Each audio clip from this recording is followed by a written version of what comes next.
Ya, itu adalah statement yang umum, statement yang biasa setiap orang bisa lakukan.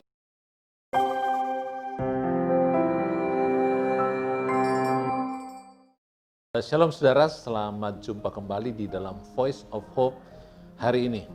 Berapa waktu yang lalu saya mengunjungi mama dari teman saya yang terbaring lemah tidak berdaya di ICU di salah satu rumah sakit. Dan kemudian kami berbincang-bincang dengan teman saya dan dia berkata bahwa kondisi seperti ini sudah berlangsung sudah cukup lama. Sudah berhampir sebulan. Bahkan mamanya sudah ini kali yang kesekian masuk rumah sakit dan setiap kali masuk itu butuh waktu lama di rumah sakit dengan penyakit yang cukup berat. Dan yang jadi masalah adalah sudah menghabiskan begitu banyak biaya, sudah menghabiskan begitu banyak energi karena teman saya harus menunggu di rumah sakit, kadang-kadang bisa 10 atau sampai 15 jam setiap hari, di mana pekerjaannya terbengkalai dan seterusnya. Namun tidak ada kepastian tentang kesembuhan dari mamanya. Dan kemudian dia juga bercerita bagaimana dia sudah minta tolong kepada pendeta daripada mamanya untuk datang mendoakan, tetapi apa yang terjadi gara-gara COVID, pendetanya tidak datang. Nah, dalam kondisi seperti begini, lalu kemudian teman saya ini bertanya kepada saya sebetulnya apa sebetulnya yang, atau harus bagaimana sebetulnya saya ini. Saya sudah berdoa kepada Tuhan, tapi seperti tidak ada jawaban sama sekali. Sementara ini uang keluar terus, kalau ada kepastian tidak apa-apa korban uang. Tetapi kalau tidak ada kepastian, bagaimana? Setiap kali dia akhirnya mencoba untuk ya sudahlah menyerah saja dan diselesaikan. Tapi di saat itu tiba-tiba mamanya memberi sebuah respon yang cukup baik, lalu muncul harapan lagi. Tapi ketika kemudian harapan ini mulai tumbuh, langsung drop lagi. Demikian seterusnya sehingga teman saya ini sempat bertanya sebetulnya Tuhan itu di mana?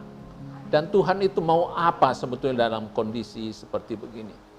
Dan singkat cerita kemudian beberapa hari yang lalu mamanya kemudian dipanggil Tuhan pulang dan selesai masalahnya. Tetapi yang menarik, teman saya ini kemudian setelah saya datang ke rumah duka, kami berbincang-bincang, dia merasakan dan dia mengalami bahwa setelah kejadian ini dia merasa ada sesuatu yang berbeda di dalam pemahamannya atau pengenalannya akan Tuhan. Dia tidak lagi bertanya kenapa, tetapi dia mulai bisa mencoba memahami. Walaupun sebetulnya apa yang dia harapkan itu tidak terjadi. Apa yang dia inginkan mamanya bisa sembuh itu tidak terjadi. Dan malah meninggal. Tetapi yang menarik adalah dia berkata, sepertinya dia merasa ada satu level yang naik dalam dirinya. Nah saudara, seringkali mungkin kita ini sudah beribadah kepada Tuhan, kita sudah rajin bahkan melayani Tuhan. Tetapi apakah kita tahu atau kita kenal siapa Tuhan kita itu? Satu kali ada cerita di dalam Matius pasal 16 ketika Tuhan Yesus bertanya kepada murid-muridnya, menurut kata orang siapakah anak manusia itu? Lalu murid-muridnya berkata, oh ada yang bilang Yohanes Pembaptis, ada yang bilang Elia, ada yang bilang Yeremia, dan atau salah satu daripada nabi yang lain.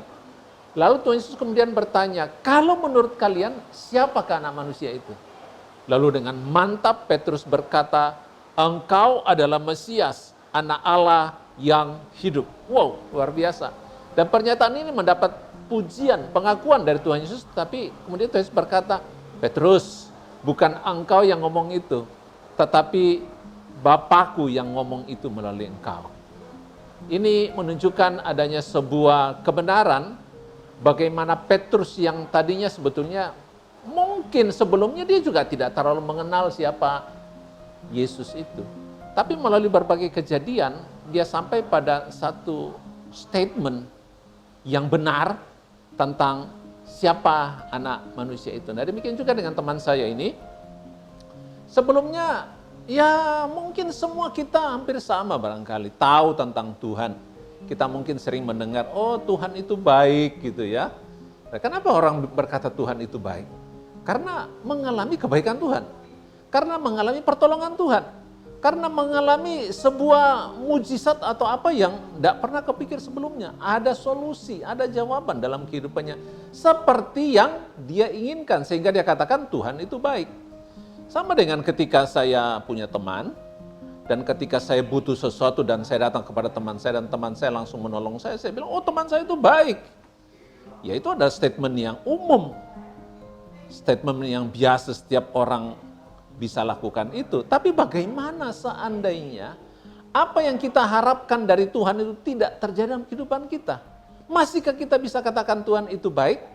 Nah, di dalam Matius 16 tadi ini kita diajarkan bahwa Petrus yang awalnya berharap ikut Yesus itu mengalami sebuah perubahan nasib dengan berbagai macam pengalaman, dengan berbagai macam kejadian.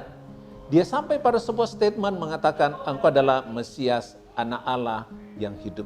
Nah saudara-saudara, mungkin dalam kehidupan kita juga, kita secara umum mengatakan Yesus itu seperti kata orang.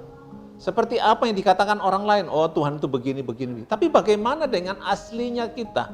Bagaimana dengan apa yang ada di dalam hati kita? Apakah itu cuma sekedar statement yang umum, seperti kata orang? Atau mungkin kita sendiri punya statement yang benar tentang Yesus. Yang intinya begini, Anda tidak akan goyah sekalipun mengalami sesuatu yang tidak sesuai yang kita harapkan. Nah saya berharap cerita pengalaman tentang teman saya itu bisa juga menjadi pengalaman hidup kita. Sehingga begini, mungkin apa yang kita harapkan, apa yang kita inginkan dari Tuhan itu tidak terjadi. Kita tidak dapatkan. Tetapi kita sampai pada pemahaman, sekalipun Tuhan tidak menolong, Tuhan tidak menjawab, itu tidak jadi masalah. Karena aku mengenal Tuhan dengan benar, sampai pada satu keyakinan, pengharapan yang kekal bersama dengan Tuhan Yesus. Semoga renungan ini, Voice of Hope ini membawa harapan baru dalam kehidupan kita bersama dengan Tuhan Yesus. Tuhan Yesus memberkati, haleluya, amin.